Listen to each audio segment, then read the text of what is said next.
సమాధానం లేని ప్రజలకు సమాధానం, వారికి శాంతి, నెమ్మది లేని వారికి నెమ్మదిని మీరు దయచేసినైనా నీ నామ మహిమార్థమే మీరు మమ్మల్ని నడిపించమని నేను ప్రార్థిస్తున్నాను ప్రభా.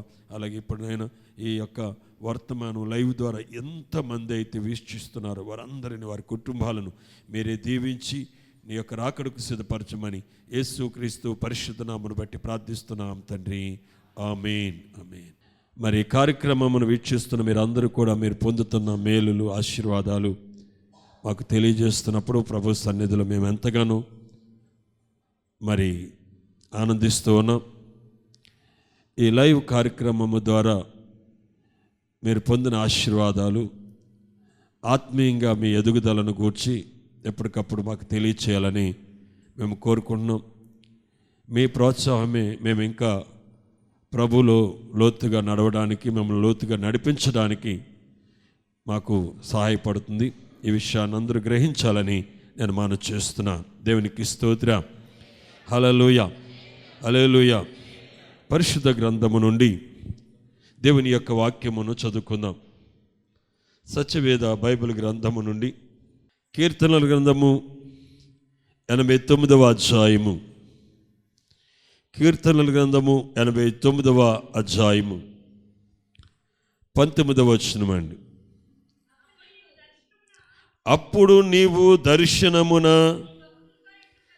నీ భక్తులతో ఇట్లు సెలవిచ్చి ఇంటివి, నేను ఒక సూర్యునికి సహాయము చేస్తున్నాను, ప్రజలలో నుండి ఏర్పరచబడిన ఒకని నేను హెచ్చించి ఉన్నాను. దేవునికి స్తోత్రము కలుగును గాక. ఆమేన్. ప్రభు మిమ్మలను దీవించి ఆశీర్వదించునుగాక. ప్రభు మీ బిడ్డలను దీవించునుగాక, మీ కుటుంబాలను దీవించునుగాక, మీకు కలిగి ఉన్న సమస్తమును దీవించునుగాక. హల్లెలూయా, హల్లెలూయా. మన జీవితాలను మార్చేది, మన స్థితిని మార్చేది, మన బ్రతుకును మార్చేది వాక్యము. అందుకే భక్తులు ఈ రీతిగా ప్రార్థించేవారు, నాయన నువ్వు నాతో మాట్లాడు, నేనేం చేయాలో, నేను ఎలా బ్రతకాలో, ఎలా ఉండాలో నాకు నేర్పు అని ప్రభువుని అడిగేవారు. మనం కూడా దేవుణ్ణి అడగాలి. మనం బ్రతికేది ఒక బ్రతుకు కాదు. మన బ్రతుకు మనల్ని దేవుని యొక్క రాజ్యములోనికి చేర్చదండి. దేవుని యొక్క రాజ్యములో మనం చేర్చబడాలంటే మన బ్రతుకు ఏమవ్వాలి? మారాలి. మారాలా, మారక్కర్లేదా? మారానని మీరు ధైర్యంగా చెప్పగలరా? నేను మారాను ధైర్యంగా దేవుని సన్నిధిలో నాయన నేను మారాను అని చెప్పే ధైర్యం ఎంతమందికి ఉంది? యేసు ప్రభుని మనం నమ్ముకుని ఆయన ఆరాధిస్తున్నామంటే ఆయన ఎదుట నిలబడ్డప్పుడు ధైర్యంగా మనం చెప్పగలగాలి, నేను మారానయ్యా, నా బ్రతుకు మారింది, నేను ఇదివరకలా నేను లేను, నా స్థితిగతులన్నీ మార్చబడ్డాయ్యా అని ఎప్పుడైతే నువ్వు ధైర్యంగా చెప్పగలిగావో అప్పుడు దేవుని రాజ్యము నీకు సమీపముగా ఉంది. దేవుని రాజ్యమునకు నువ్వు సమీపముగా ఉన్నావు. లేదంటే దేవుని రాజ్యము నీకు చాలా దూరంగా ఉందండి. యేసు ప్రభు 2024 సంవత్సరాల క్రితం ఆయన ఒక సువార్తమానాన్ని తీసుకొచ్చాడు. బైబిల్లో 3 సువార్తలు ఉన్నాయి.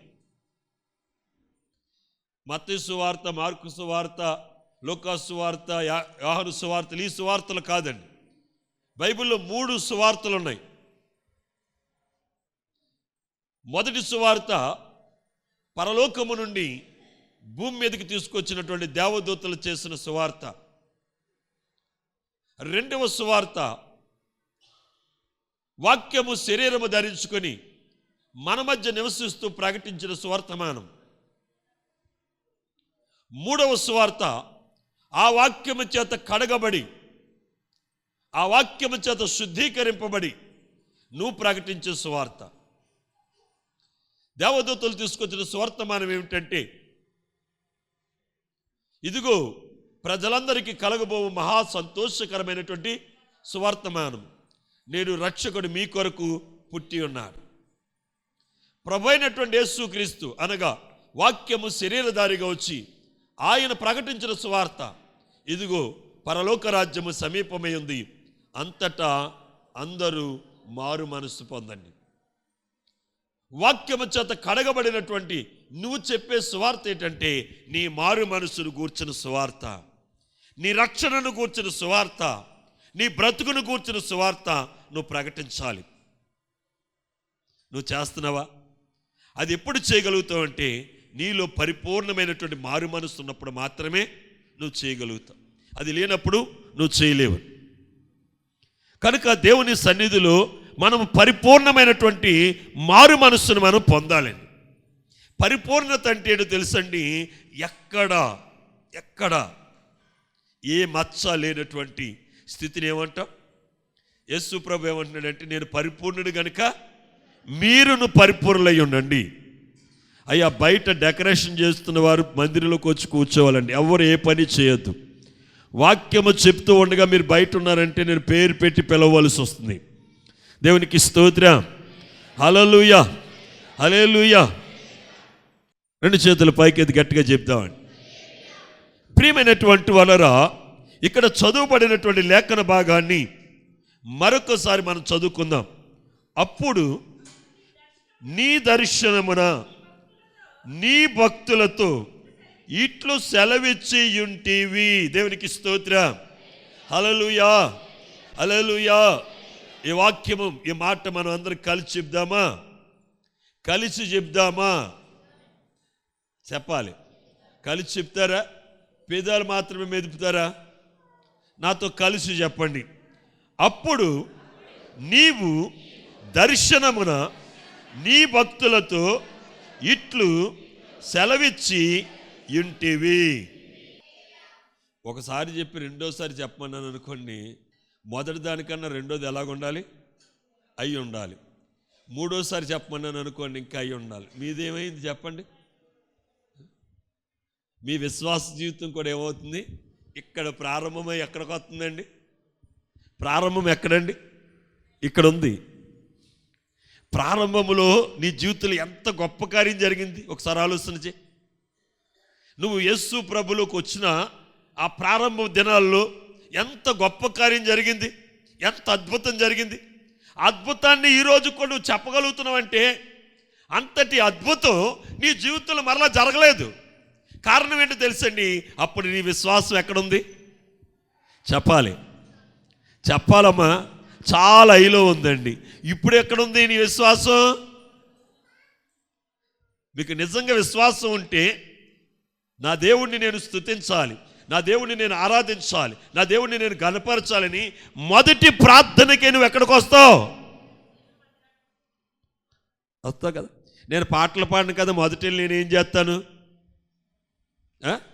నేను ప్రార్థన చేయను కదా, మొదటి ఏం చేస్తాను? నువ్వేమీ నేర్చుకోకపోతే ఎప్పుడు పరలోకి వెళ్తావు నువ్వు? అర్థమైందా? మనం విశ్వాస జీవితంలో మనకి వయసు పెరుగుతున్న కొలది ఒక్కొక్కటి మనం ఏం చేయాలి? నేర్చుకుంటూ పోవాలండి. ఇంకా నీవు పాలు తాగే పసిప్రాయంలో ఉంటే నువ్వు దేవుని రాజ్యాన్ని నువ్వు ఎప్పుడు చూడగలుగుతావు? ఎప్పుడు కట్టగలుగుతావు? ఎప్పుడు దాన్ని నువ్వు అనుభవించగలుగుతావు? దేవుని రాజ్యము ఎక్కడో లేదండి, ఆయన రాజ్యము మన మధ్యన మనతో ఉంది. దేవునికి స్తోత్రం. హల్లెలూయా. ప్రభు ఎక్కడుంటే అక్కడ ఆయన రాజ్యం ఉంది. ఆయన అన్నాడు, ఇదిగో యుగ సమాప్తి వరకు. ఎప్పటి వరకు అండి? యుగ సమాప్తి వరకు సదాకాలం నేను మీతో ఉన్నాను. అంటే ఆయన మన దగ్గర ఉన్నాడు కదా. మన దగ్గర ఉన్నాడంటే అర్థం ఏంటి? దేవుని రాజ్యము మనతో ఉన్నదా లేదా చెప్పండి. యేసు ప్రభు ఎక్కడుంటే అక్కడ ఆయనతో పాటు దూతలు ఉంటాయి, ఆయనతో పాటు శరావులు ఉంటాయి, ఆయనతో పాటు పరలోక సైన్య సమూహం ఉంటుంది, ఆయనతో పాటు దేవుని సమాధానం కూడా అక్కడ ఉంటుంది. వాటిని మనం అనుభవించాలంటే మన విశ్వాసం రోజు రోజుకి ఏమవ్వాలి? పెరుగుతూ ఉండాలి. దేవునికి స్తోత్రం. ఒక మాట రెండోసారి చెప్పమన్నాను అనుకోండి, గోడలు బద్దలవ్వాలండి. అర్థమవుతుందా? అంత గట్టిగా చెప్పాలి. ఇప్పుడు అందరూ కలిసి ఒకసారి ఆ మాట చదవండి. అప్పుడు నీవు దర్శనమున నీ భక్తులతో ఇట్లు సెలవిచ్చి యుంటివి. ప్రియమైనటువంటి వారా, మరి కీర్తనాకారుడు తన అనుభవంలో నుండి మాట్లాడుతున్న మాట, దేవుడు తన ద్వారా మరి తనను ప్రేరేపించి దర్శించి తన ద్వారా దేవుడు మాట్లాడుతున్న మాట. పరిశుద్ధ గ్రంథంలో ప్రతి మాట దేవుని నోటి నుండి వచ్చినటువంటి మాట. అది కీర్తనే కావచ్చు, ప్రసంగమే కావచ్చు, అది స్తుతే కావచ్చు, ఏదైనప్పటికీ కూడా అది దేవుని యొద్ద నుండి వచ్చినటువంటి మాట. అప్పుడు నీవు అనగా ఎవరండి? నీవు ఎవరు? ఏమండి, నీవు అంటే ఎవరు? మీరు దేవునితో మాట్లాడుతూ ఉన్నారు. నీవు అని అన్నావు అనుకోండి, ఎవరెక్కడ? దేవుడే కదా. ప్రభువగు యెహోవా ఏంటంటే ఇది దర్శనము. దర్శనం అంటే ఏంటో తెలుసండి? కళ్ళు తెరిచి చూసేదాన్ని దర్శనం అంటాము. అంతేనా ఏమండి? కంటికి కనపడేదాన్ని ఏమంటాం? నిద్రపోయేదాన్ని వచ్చిందాన్ని ఏమంటాం? స్వప్నం అంటాం. ఇది కల కాదు, స్వప్నం కాదండి. ఇది దేవుడు అటండి, దర్శనం అటండి. దేవుడు అబ్రహామును దర్శించాడు. ఎలా దర్శించాడు? ముఖాముఖిగా. ఒక తండ్రి కుమారునితోటి, ఒక భర్త భార్యతోటి, ఒక భార్య భర్తతోటి, ఒక స్నేహితుడు తన స్నేహితుడితోటి ముఖాముఖిగా మాట్లాడిన రీతిగా. అర్థమవుతుంది? అర్థమవట్లేదండి. దేవుడు మోషేకి కనబడి మాట్లాడాడు. ఇదేమంటావు? దర్శనము. దర్శనము. దేవుడటండి దర్శనమిస్తున్నాడటండి. ఏమిస్తున్నాడు? దర్శనమిస్తున్నాడట. ఎవరికి ఇస్తున్నాడటండి? నీ భక్తులకు. దేవునికి స్తోత్రం, హల్లెలూయా. నాదొక ప్రశ్న, దేవుడు ఎప్పుడైనా నీకు కనపడ్డా? దేవుడిని ఎప్పుడైనా నువ్వు చూసావా? ఏమండి, ఎప్పుడైనా కనపడ్డా? మీకు పడుకుంటే వచ్చిందానికి చెప్పకండి నాకు.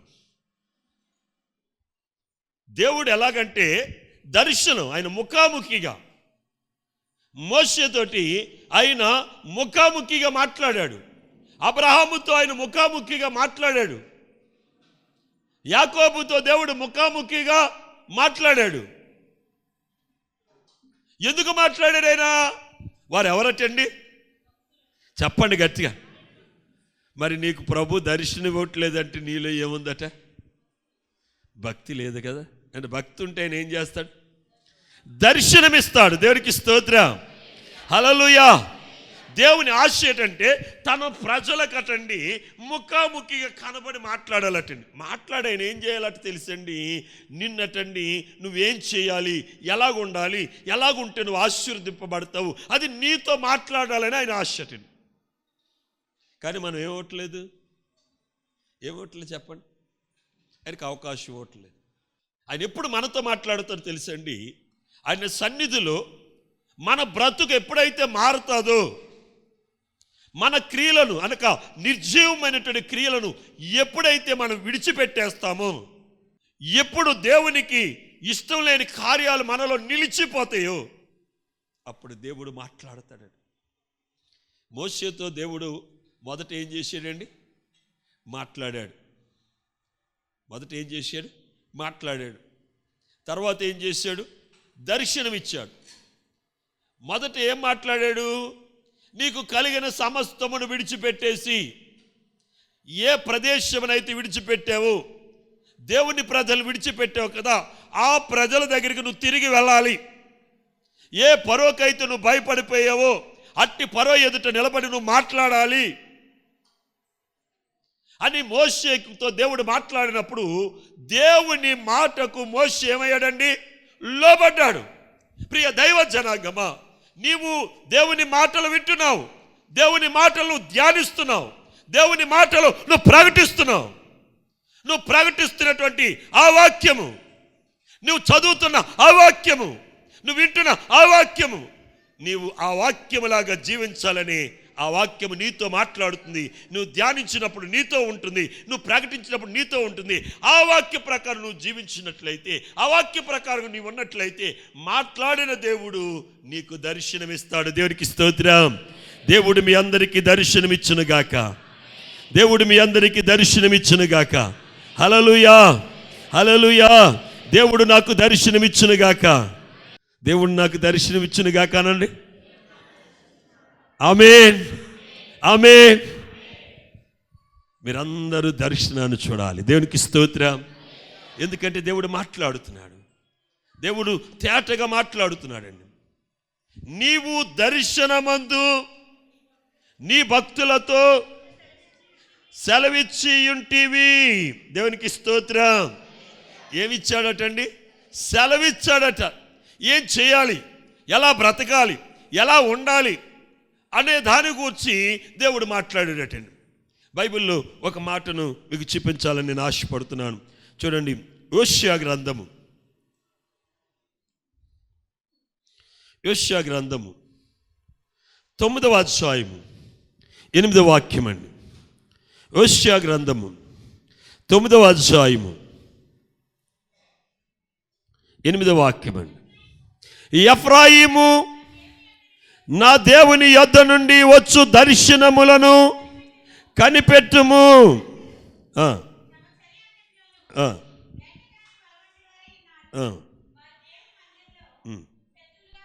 చాలమ్మ. దేవుని స్తోత్రం. మొదటి భాగాన్ని మనం పరిశీలన చేద్దాం.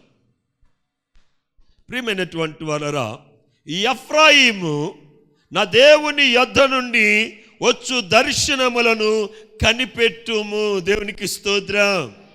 హల్లెలూయా.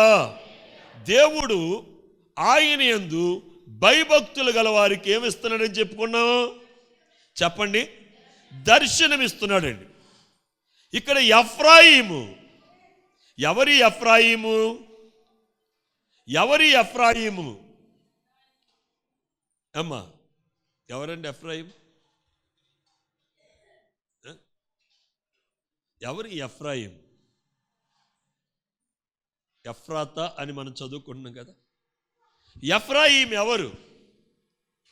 ప్రియమైనటువంటి వాళ్ళరా, ఇజ్రాయేలులకు ఎఫ్రాయిముకు ఉన్న సంబంధం ఏంటి? దేవుడు యాకోబుని ప్రేమించి యాకోబుకి బహు విస్తారమైన సంతానాన్ని ఇచ్చాడు. యాకోబుకి 13 మంది పిల్లలండి. ఎంతమంది? 13 మంది పిల్లలండి. 12 మగపిల్లలు, ఒక అమ్మాయి. మొత్తం ఎరసి ఎంతమంది? 13 మంది. ఈ యొక్క మనం చూసినట్లయితే ఈ 12 మందిలో 11వ వాడండి. ఎవరు? యాషేపు. ఎవరు? యాషేపు కాదండి, యాషేపు. యా అండి, ఏ కాదు. యాషేపు. ఇతను 11వ వాడు. ఈ యాషేపు అన్నల చేత ద్వేషింపబడి, అమ్మబడి, ఐగుప్తు దేశములు మరి పనివాడిగా ఉండి చేయని నేరానికి శిక్ష చెరసాల్లో వేయబడి ఎన్నో కష్టాలు, ఎన్నో బాధలు, ఎన్నో శ్రమలు అనుభవించాడు. దేవుడు ఒక్కనాటికి అతని శ్రమలన్నిటిని తీసివేసి ఐగుప్తు దేశంలోనే ఒక ఉన్నతమైన స్థితి, ఐగుప్తిలో చాలా ఉన్నతమైన స్థితి, అంటే రాజు కంటే పై స్థితి అని. ఏ స్థితి అమ్మా? రాజు కంటే పై స్థితి.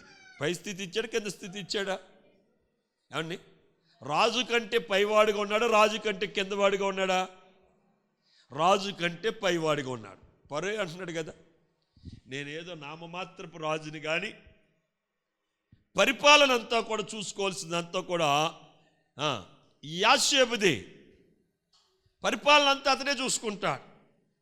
కనుక మీకు ఏదైనా కష్టం వచ్చిందనుకో, ఏదైనా బాధ వచ్చిందంటే, ఏదైనా సంతోషం వచ్చిందంటే మీరు అతనితోనే పంచుకోవాలి. నాకు చెప్పినా చెప్పకపోయినా పర్వాలేదు.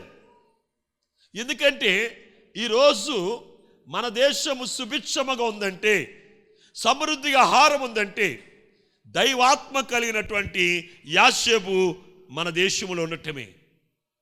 కనుక యాషోబుని ఎవరు బాధ పెట్టొద్దు, యాషోబుని ఎవరు ఇబ్బంది పెట్టొద్దు అని ఫరోయే అతని గురించి మాట్లాడాడు. ఈ యాషోబు మరి ఐగుప్తు దేశమందు ఉన్నవాడై, ఐగుప్తు దేశంలో ఉన్నవాడై ఐగుప్తు దేశమందు ఓనుకు యాజకుడైనటువంటి పోతీఫర్ యొక్క కుమార్తెను అసేనాతు అనే ఆమెను అతను పెండ్లి చేసుకున్నాడు. పెండ్లి చేసుకున్న తర్వాత దేవుడు అతన్ని దీవించి అతనికి 2 పిల్లల్ని ఇచ్చాడండి, 2 మగపిల్లలండి. అందులో ఒకని పేరు, పెద్దవాని పేరు మనష్షే. ఏం పేరు? మనష్షే. చెప్పండి అందరూ. మనష్షే. మనష్షే అనగా మరచుట. మనసు అంటే అర్థం ఏంటి? మరచుట. నేను నా తండ్రి ఇంటి నుండి వచ్చిన నాటి నుండి ఎన్నో శ్రమలు, ఎన్నో కష్టాలు, ఎన్నో బాధలు, ఎన్నో అననుకూల పరిస్థితులు నా జీవితంలో ఏర్పడినప్పటికీ నా దేవుడు నన్ను విడిచిపెట్టలేదు. అవన్నీ మర్చిపోయి నేను ఈరోజు ఈ దేశానికి ఇంత గొప్పవానిగా ఉండడానికి ఆ దేవుడి కారణం. నా బాధలన్నీ మర్చిపోయేటట్టు చేశాడని, నా బాధలన్నీ మర్చిపోయేటట్టు చేశాడు. మన జీవితం ఆశీర్వదింపబడిన తర్వాత మనం ఏం మర్చిపోతాం? బాధలు మర్చిపోతామని. మర్చిపోతాం లేదు చెప్పండి. అలాగే దేవుడు నన్ను మర్చిపోయేటట్టు చేశాడని తన పెద్ద కుమారునికి మనష్షే అని పేరు పెట్టాడు. మనష్షే అనగా మర్చిపోవుట. రెండవ వారి పేరు ఎఫ్రాయిము. ఏం పేరండి? ఎఫ్రాయిము. ఎఫ్రాయిం అనే పేరుకి అర్థం ఏంటంటే అభివృద్ధి, ఆశీర్వాదము, ఫలించుట, ఫలించే కొమ్మ. దేవుడు నన్ను ఈ ఐగుప్తు దేశంలో బహుగా ఫలింపజేశాడు, బహుగా అభివృద్ధి చేశాడు, అధికారం ఇచ్చాడు, ఆస్తినిచ్చాడు, బిడ్డలనిచ్చాడు, సమృద్ధినిచ్చాడని రెండవానికి ఎఫ్రాయిం అని పేరు పెట్టాడు. అనగా అభివృద్ధి అని అర్థమండి. ఈ పేరుకి అర్థం ఏంటి? అభివృద్ధి. దేవునికి స్తోత్రం, హల్లెలూయా. ఇప్పుడు ఎఫ్రాయిం ఎవరో మీకు అర్థమైందా? అర్థం అవ్వలేదా? ఈ ఎఫ్రాయిం ఎవరండి? యాషోబు యొక్క కుమారుడు. ఇక్కడ దేవుడు ఎఫ్రాయిమును గూర్చి ఎందుకు మాట్లాడుతున్నాడు తెలుసండి? ఎఫ్రాయిమును గూర్చి బైబిల్లో దేవుడు చాలా చక్కటి మాటలు మాట్లాడాడు. ఎఫ్రాయిమును గూర్చి ప్రభువు చాలా చక్కటి మాటలు పరిశుద్ధ గ్రంథంలో మాట్లాడటం జరిగిందండి. అవేంటో మనము పరిశీలన చేసినట్లయితే, హల్లెలూయా, ఎఫ్రాయిమును గూర్చి ఆయన అంటున్నాడు, నా జ్యేష్ఠ కుమారుడు అని ప్రభు మాట్లాడుతున్నాడు. ఎఫ్రాయిము నేను నిన్ను మరువను అని ప్రభువు ఎఫ్రాయిమును గూర్చి సెలవిస్తున్నాడు. దేవునికి స్తోత్రం, హల్లెలూయా, హల్లెలూయా. ఇక్కడ చూడండి, ఇర్మియా గ్రంథము 31వ అధ్యాయము 20వ వాక్యం చూడండి. ఎఫ్రాయిము నాకిష్టమైన కుమారుడా. ఇర్మియా గ్రంథము 30. ఎఫ్రాయిము నాకిష్టమైన కుమారుడా, నా ముద్దు బిడ్డ. దేవునికి స్తోత్రం, హల్లెలూయా. ఈ ఎఫ్రాయిమును గూర్చి ప్రభువు సెలవిస్తున్న మాట ఏంటంటే, ఎఫ్రాయిము నాకు ఇష్టమైన కుమారుడా, నా ముద్దు బిడ్డ. ఈ ఎఫ్రాయిమును గూర్చి దేవుడు అంటున్నాడండి. ఎంత మంచి మాట అండి. ప్రియమైనటువంటి వారరా, ఎఫ్రాయిము యాషోబు యొక్క రెండవ కుమారుడైనా సరే జ్యేష్ఠ కుమారునిగా పిలువబడ్డాడండి. అర్థమవుతుంది? అర్థమవట్లేదండి. మనష్షే కంటే అతడు ఏమయ్యాడు తెలుసండి? ముందటి వాడయ్యాడండి. ఆదికాండం చూడండి 41వ అధ్యాయం 52వ వాక్యం అండి. ఆదికాండము 41:52.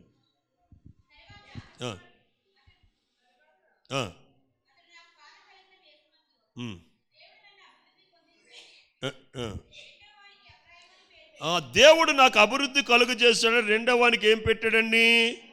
ఎఫ్రాయిం అని పేరు పెట్టాడండి. 48వ అధ్యాయము 17వ వచనం నుండి 20వ వచనం వరకు మనం చూస్తుంటే ఎఫ్రాయిముని యాకోబు ఏం చేస్తున్నాడు తెలుసండి? దీవిస్తున్నాడండి. ఎవరిని దీవించాలి? మనస్సుని దీవించాలి కదండి. ఇప్పుడు యాకోబు ఎవరిని దీవిస్తున్నాడు తెలుసండి? ఎఫ్రాయిముని దీవిస్తున్నాడండి. యాషోబు కుమారుడైనటువంటి ఎఫ్రాయిముని దీవిస్తున్నాడు. చూడండి, ఆది కాండము 48వ అధ్యాయము 17వ వచనం నుండి 20వ వచనం వరకు అండి. తన తండ్రి ఒప్పక ఏటమ్మా? అది నాకు తెలుసయ్యా. నీ పెద్ద కొడుకు ఎవరో తెలుసు, నీ చిన్న కుమారుడు ఎవరో తెలుసు. అయినా ఆయన ఏం చేశాడంటే మనస్సు మీద కాకుండా ఎవరి మీద పెట్టాడండి? అది నాకు తెలియను. ఒక జనసమూహము గొప్పవాడగును గాని ఇతని కంటే గొప్పవాడు. దేవునికి స్తోత్రం. హల్లెలూయా, హల్లెలూయా. ప్రియ దైవ జనాంగమా, సర్వోన్నతుడైనటువంటి దేవుడు ఎవరిని గొప్పవాడిని చేయాలంటే వాడు ఏమవుతాడండి? గొప్పవాడు అవుతాడండి. యేసయ్యా ఇప్పుడు వరకు ప్రభు తన దర్శనం అనేసి మనతో ఆయన మాట్లాడాడు. తేటగా ఆయన మాట్లాడాడు. ఎఫ్రాయిమును తిరిగి కట్టిన దేవా, ఎఫ్రాయిమును తిరిగి బలపరిచిన దేవా, ఎఫ్రాయిమును తిరిగి ఆశీర్వదించిన దేవా, ఈ ఉదయకాల శ్రమను నీ సన్నిధిలో నిల్చున్న మమ్మల్ని తిరిగి మీరు కట్టండి ప్రభు. తిరిగి మమ్మల్ని ఆశీర్వదించండి ప్రభు. ఎఫ్రాయిము వలె మేము తొట్టిరబడిపోయాము నాయన. ఎఫ్రాయిము వలె నీ సన్నిధికి దూరస్తులుగా ఉన్నామేమో ప్రభుని. ఎఫ్రాయిము వంటి మనస్సు మాలో ఉన్నదేమో ప్రభు. దాన్ని మీరు తీసివేయండి. పరిశుద్ధుడు అయిన తండ్రి, ప్రేమ కలిగిన దేవ, నిన్న హృదయంతో నిన్ను స్తుతిస్తున్నాను. కూడా వచ్చిన ప్రజలందరినీ కూడా దీవించండి. ప్రజలందరినీ మీరు కనికరించండి. నీ ఆత్మతో నింపి విత్తబడిన వాక్యమునైన విత్తబడిన నీ మాటలు ప్రతి ఒక్కరిలో మీరు ఫలింపచేయండి. మంచి నిలబడిన విత్తనం ఎలాగైతే నూరంతులుగా ఫలించిందో ఆ రీతిగా నూరంతులుగా ఫలింపజేసి నీ రాకడకు సిద్ధపరచమని అయినా మా విత్తబడిన వాక్యము, విత్తబడిన విత్తనం, విత్తబడిన మాటలు వ్యర్థము కాకుండా చేయమని ప్రార్థన చేస్తున్న ప్రతి ఒక్కరిని దీవించండి. రాని బిడ్డలు కూడా దీవించమని యేసు క్రీస్తు పరిశుద్ధ నామమును బట్టి ప్రార్థించి స్తుతించి బతిమాలు వేడుకున్నాం తండ్రి. ఆమేన్.